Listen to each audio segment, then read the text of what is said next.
Hi guys, आज के इस ट्यूटोरियल में हम लोग जानेंगे रेड ब्लैक ट्री इंसर्शन के बारे में। आप इसे इंसर्शन भी कह सकते हैं, क्रिएशन भी कह सकते हैं और एडिशन भी कह सकते हैं। यानी कि हम लोग इसमें देखने वाले हैं कि किस तरीके से हम लोग रेड ब्लैक ट्री क्रिएट करते हैं और कैसे उसमें कोई एक नया नोड इंसर्ट या ऐड करते हैं। और जब हम लोग उसमें यानी कि जो भी रेड ब्लैक ट्री बना हुआ है उसमें कोई नया नोड इंसर्ट करते हैं या फिर ऐड करते हैं तो उसमें क्या क्या कॉम्प्लिकेशंस क्रिएट होती हैं और उसको कैसे दूर कर सकते हैं वह भी हम लोग इस वीडियो में जानेंगे। ओके, सो स्टार्ट करते हैं। इंसर्शन के लिए सबसे पहले आपको कुछ रूल्स हैं जिनको आपको फॉलो करना पड़ता है। तो रूल नंबर 1 है कि जब भी आप नया नोड इंसर्ट कर रहे हैं तो वह नोड हमेशा रेड होगा। ब्लैक नोड इंसर्ट नहीं किया जा सकता है। जो भी नोड इंसर्ट होगा वह रेड होगा। Arrange colour according to red black tree properties. Means आपने नया नोड इंसर्ट किया, आपने रेड ब्लैक ट्री में नया नोड इंसर्ट किया। हो सकता है कि नया नोड जो कि रेड नोड है तो इसके इंसर्ट होने से आपका रेड ब्लैक ट्री का जो कलर कॉम्बिनेशन है यानी कि जो जिस रूल्स को जिस प्रॉपर्टीज़ को फॉलो करते हुए रेड ब्लैक ट्री को बनाया जाता है वह प्रॉपर्टी नए नोड के आने से वायलेट हो गया हो या फिर उसमें कुछ ऐसे बदलाव आ गए हैं जो कि कह रहे हो कि अब ये रेड ब्लैक ट्री नहीं है। तो हमें अकॉर्डिंग टू आरबीटी यानी कि रेड ब्लैक ट्री प्रॉपर्टीज़ वहाँ कलर को अरेंज करना पड़ता है। ठीक है, तो प्रॉपर्टीज़ कौन कौन से हैं? Root is always black, every leaf which is nil is black, if node is red then its both children must be black, or if node is red then its parent must be black। तो ये जो तीन आपको properties जिसके दिखाई दे रहा है ये कलर पर बेस्ड हैं। और भी प्रॉपर्टीज़ हैं जो हम लोग इसके रेड ब्लैक ट्री के प्रॉपर्टीज़ में देख चुके हैं उस वीडियो ट्यूटोरियल में, बट यहाँ सिर्फ आपको इन तीनों पर ध्यान देना है बिकॉज ये तीनों ही डिसाइड करते हैं इसका कलर अरेंजमेंट कैसा होगा। ओके, थर्ड है रोटेशन, यानी कि अगर कुछ कॉम्प्लिकेशंस ऐसी क्रिएट होती हैं जो जिसमें कि हमें रोटेट करना पड़े तो वह भी हम लोग करते हैं। ठीक है, तो अभी तो मैं आपको ये थ्योरेटिकली बता रहा हूँ बट हम लोग इसका प्रैक्टिकली भी देखेंगे कि किस तरीके से हम लोग रोटेट करते हैं या फिर कलर चेंज करते हैं, किस कंडीशन पर क्या कलर चेंज होता है, किस तरीके से कलर चेंज होता है, फिर किस तरीके से रोटेट होता है। ये सारे केसेस हम लोग आगे आने वाले कुछ वक्त में देखेंगे। Okay, violation of properties of red black tree. Violation कब कब होता है रेड ब्लैक ट्री के प्रॉपर्टीज का? तो सबसे पहले if new node is if new node is root node. तो new node root node as a root node insert हो रहा है तो वह रेड होगा। ठीक है, वह रेड होगा, जबकि हम लोग जानते हैं कि रूट नोड हमेशा ब्लैक होता है। तो वहाँ वायलेशन हो रहा है रेड ब्लैक ट्री के प्रॉपर्टीज़ का, तो हमें वहाँ उस चीज़ को ठीक करना पड़ता है। दूसरा है if parent of new node is red. अगर न्यू नोड का पेरेंट रेड है तो भी वायलेट होता है बिकॉज उसका पेरेंट जो न्यू नोड है उसका पेरेंट रेड है और जो इंसर्ट हो रहा है वो भी रेड है, दोनों ही रेड रेड है, जबकि ऐसा नहीं होना चाहिए। जैसे कि आपको यहाँ इस प्रॉपर्टीज में दिखाई दे रहा होगा कि if node is red then its both children must be black, या फिर if node is red then its parent must be black. Okay, तो ये इस रूल को ये वायलेट कर रहा है तो इसको भी हमें ठीक करना पड़ता है। ओके, सो देखते हैं कि केसेस क्या क्या है जिसमें हम लोग इस चीज़ को ठीक करते हैं। रीकलर एंड रोटेशन। रीकलर और रोटेशन हम लोग कैसे करते हैं और कहाँ करते हैं उसके बारे में हम लोग जानेंगे। ठीक है, ये सिंपली जानिए कि ये एक नोड्स है, सभी नोड्स, इसमें कोई भी रूट नहीं है या फिर कुछ भी ऐसा नहीं है। ठीक है, सिर्फ ये नोड्स है और ऐसा कोई कंडीशन मिलता है, ऐसा कोई केस मिलता है तो आपको ये चीज़ फॉलो करना है, बस इतना ही आपको याद रखना है। ठीक है, सो ये तीन नोड्स हैं जो कनेक्टेड हैं, इसमें से ये पेरेंट है और ये दोनों चाइल्ड हैं इसके। ठीक है, देन हम लोग एक न्यू नोड इंसर्ट करते हैं इसमें। मान लीजिए कि मैं न्यू नोड इंसर्ट कर रहा हूँ, यहाँ ये न्यू नोड मैंने इंसर्ट किया तो यहाँ आपको दिखाई दे रहा हो कि ये भी रेड है और ये भी रेड है और ये भी रेड है। यहाँ केस में मैंने लिखा new nodes uncle is red, इसके अंकल जी रेड हैं। तो यहाँ हमें कलर अरेंज करना पड़ता है। तो कलर कैसे अरेंज करते हैं देखिए, सबसे पहला स्टेप आपका होगा change colour of grand parent of new node. Grand parent कौन है, ये है, इसका आपको कलर चेंज करना है। कलर क्या चेंज होगा, ये ब्लैक है तो रेड होगा। यहाँ रेड और ब्लैक दो ही कलर का काम होता है, कोई अदर कलर का नहीं, ठीक है। इसको हम लोगों ने रेड कर दिया। अब नेक्स्ट स्टेप हमें करना है change colour of parent and uncle of new node. तो इन दोनों के नोड को हम लोग, इन दोनों नोड के कलर को हम लोग चेंज करेंगे। रेड था तो ब्लैक कर दिया, बस। अगर आपको ऐसा कोई केस मिलता है तो आपको ये दो स्टेप्स फॉलो करने हैं, ठीक है। यहाँ से ये जो कलर चेंज करने के बाद ये न्यू नोड नहीं रहता और हम लोग एज्यूम करते हैं कि ये न्यू नोड है। ओके ओके, देन केस 2 में आते हैं। केस 2 है आपका new nodes uncle is black and new node is right child of its parent. तो पहले न्यू नोड देखते हैं। न्यू नोड मैंने ये इंसर्ट किया, ये न्यू नोड है। ये कह रहा है कि new nodes uncle is black, new node का के अंकल जी ब्लैक हैं and new node is right child of its parent, और ये राइट चाइल्ड है अपने पेरेंट का। तब हमें क्या करना है, हमें इसको एंटी क्लॉकवाइज रोटेट करना है। Anti clockwise rotation of parent of new node, यानी कि इसको हम लोग एंटी क्लॉकवाइज, यानी कि इधर से ऐसे रोटेट करेंगे। तो चलिए इसको रोटेट किया मैंने, मैं इसको रोटेट कर रहा हूँ, ठीक है। रोटेट करने से क्या होगा कि ये इस तरीके से रोटेट होते हैं, एन चलाएगा यहाँ और बी चलाएगा इसके नीचे, यानी कि ये कुछ इस तरीके से आपको दिखेगा, ठीक है। सो इतना बस आप इतना ध्यान रखिए कि अगर कोई ऐसा हम लोगों को केस मिलता है तो हमें एंटी क्लॉकवाइज उसको रोटेट करना है, ठीक है। यहाँ भी क्या वायलेट हो रहा है, इसको कैसे ठीक करना है, ये सारी चीज़ें हम लोग एक जब एग्जांपल देंगे तो मैं और बेहतर तरीके से समझाएंगे। फिलहाल ये जो रूल्स हैं इनको ध्यान में रखिए और कैसे इनको इम्प्लीमेंट किया जा रहा है इसको ध्यान में रखना है, ठीक है। बिकॉज अगर देखा जाए तो यहाँ भी वायलेट हो रहा है, ये रेड रेड आ गया, ये ब्लैक ब्लैक आ गया, तो इसको भी हम लोग ठीक करना पड़ेगा, फिर हमें ये बड़ा हो जाएगा। सिर्फ हम लोग केस को देखते हैं और इस केस को कैसे फॉलो करते हैं उसको हम लोग देखते हैं, ठीक है।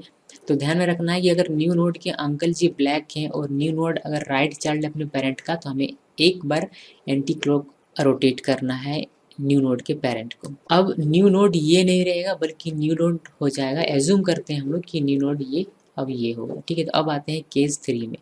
केस 3 में कहा जाता है कि new nodes uncle is black and new node is left child of its parent. पहले ये राइट था, अब ये लेफ्ट है, बाकी इसके अंकल अभी भी ब्लैक है। ओके, तो न्यू नोड ये है। अब हम लोग क्या करते हैं, ऐसी सिचुएशन में हम लोग क्लॉकवाइज रोटेशन करते हैं grand parent of new node का। ये इसका ग्रैंड पेरेंट है, इसका हम लोग रोटेट कर रहे हैं। चलिए इसको रोटेट करते हैं क्लॉकवाइज। इसको रोटेट करने के बाद आपको ये मिलेगा, ठीक है, यानी कि बी यहाँ आ जाएगा, एन यहाँ आ जाएगा। ओके, रोटेट कर दिया हमने। अब सेकंड स्टेप में हमें exchange the colour of grand parent and parent of new node. तो पेरेंट ऑफ न्यू नोड कौन है, ये है, और ग्रैंड पेरेंट है ये। तो इन दोनों के कलर को हम लोग एक्सचेंज करेंगे, यानी कि यहाँ ब्लैक है तो रेड हो जाएगा, यहाँ रेड है तो ये ब्लैक हो जाएगा, ठीक है। तो इस तरीके से केस 3 अगर आपको मिलता है जिसमें कि न्यू नोड के अंकल ब्लैक होंगे और न्यू नोड अपने पेरेंट का लेफ्ट चाइल्ड होगा, तो आपको ये दो स्टेप्स उसमें फॉलो करने हैं। पहला clockwise rotation in grand parent of new node, दूसरा exchange the colour of grand parent and parent of new node. Okay, अब एग्जाम्पल देखते हैं। जैसे कि ये एक रेड ब्लैक ट्री है, इसमें हम लोग कोई भी इंसर्ट करना चाहते हैं, ठीक है, कोई भी वैल्यू हम लोग इंसर्ट करते हैं। जैसे कि मैं वैल्यू इंसर्ट कर रहा हूँ 4, ये मेरा न्यू नोड है, इसको मैं इंसर्ट कर रहा हूँ, तो मैंने इंसर्ट किया 4। अब यहाँ देख पा रहे हैं हम लोग कि ये वायलेट हो रहा है रेड ब्लैक ट्री का प्रॉपर्टीज, ये दोनों ही रेड रेड है जबकि एक ब्लैक होना चाहिए था। ओके, सो ये दोनों ही रेड रेड है, ये केस 1 को दिखा रहा है, शो कर रहा है। कैसे, केस 1 में हम लोगों ने पढ़ा था कि new nodes uncle is red. देखिए ये न्यू नोड है और इसके अंकल क्या है, रेड है। तो हम लोगों ने वहाँ क्या किया था, हम लोगों ने कलर चेंज किया था इसके ग्रैंड पेरेंट को। न्यू नोड के ग्रैंड पेरेंट का कलर हम लोग चेंज करते हैं। हम लोग इस 6 वैल्यू 6 जो इसका कलर चेंज करते हैं, तो ये कलर चेंज करने पर ये कुछ इस तरीके से होता है, ठीक है। इसका हमने कलर चेंज किया। अब दूसरा स्टेप केस 1 में ही था कि change colour of parent and uncle of new node. तो ये इसका पेरेंट था, जो कि रेड था पहले, अब हम लोगों ने इसको ब्लैक कर दिया, और इसके अंकल जो पहले रेड थे अब ये ब्लैक हो गया। यानी कि ये दोनों स्टेप केस 1 के हैं जो हम लोगों ने फॉलो किया, और हमें ये इस तरीके का एक ट्री मिला है। ठीक है, अब देखिए इस ट्री को अगर हम लोग देखते हैं तो इस ट्री को दिखाई देगा कि यहाँ भी रेड रेड आ रहा है, यानी कि यहाँ भी वायलेट हो रहा है आपका रेड ब्लैक ट्री का प्रॉपर्टी। सो यहाँ हम लोग कौन सा केस लगा सकते हैं, सोचने वाली बात है। यहाँ आपको लगाना है केस 2। कैसे लगेगा केस 2? केस 2 क्या है? केस 2 है new nodes uncle is black. तो ये न्यू नोड है, इनके अंकल ब्लैक है, and new node is right child of its parent.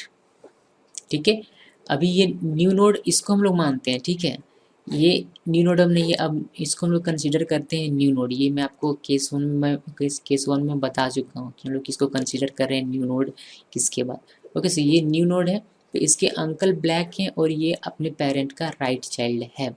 तो हम लोग उसमें क्या करते थे, हम लोग एंटी क्लॉकवाइज रोटेट करते थे पेरेंट ऑफ न्यू नोड। तो इस 3 को हम लोग एंटी क्लॉकवाइज रोटेट करते हैं। तो ये 3 कुछ इस तरीके से आपको दिखाई देगा, यानी कि 3 आ जाएगा नीचे और 6 यहाँ, और बाकी जो जैसे आपको यहाँ दिखाई दे रही है बिल्कुल वैसे ही।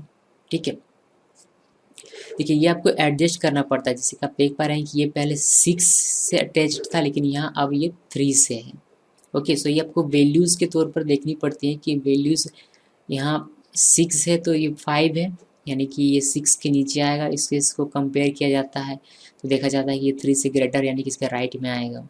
तो जो बाइनरी सर्च ट्री में जैसा हम लोग करते थे बिल्कुल उसी रूल को यहाँ फॉलो किया जाता है वैल्यूज़ को कंपेयर करने के लिए।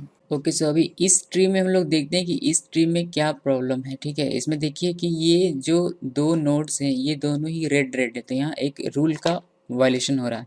इसमें हम लोग सबसे पहले केस 1 लगाते हैं और केस 1 लगाकर देखते हैं कि क्या केस 1 यहाँ प्रॉब्लम हो रहा है। तो केस 1 हमारे पास ये है कि new nodes uncle is red. अगर न्यू नोड का अंकल रेड है तो हमारा केस 1 लगेगा। न्यू नोड कौन सा इसमें? न्यू नोड है हमारा 3। तो न्यू नोड के अंकल कौन है? न्यू नोड के अंकल है ये 10।